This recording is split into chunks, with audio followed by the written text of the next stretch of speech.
নমস্কার, আমি পাপিয়া। প্রত্যেক দিনের মতো আবারও চলে এসেছি আপনাদের সামনে কিছু গুরুত্বপূর্ণ খবর নিয়ে নিউজ নাওতে।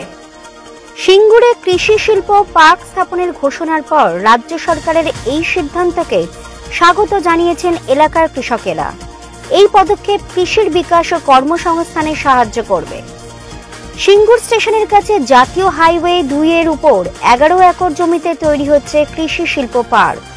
এর জন্য কোনো জমি অধিগ্রহণ হবে না বলে সরকার জানিয়েছে। কৃষকদের মতে পার্কটি দুটি উপায়ে তাদের উপকৃত করবে। প্রথমত, কৃষকেরা তাদের উৎপাদিত পণ্যগুলি বেশি দামে বিক্রি করতে সক্ষম হবে।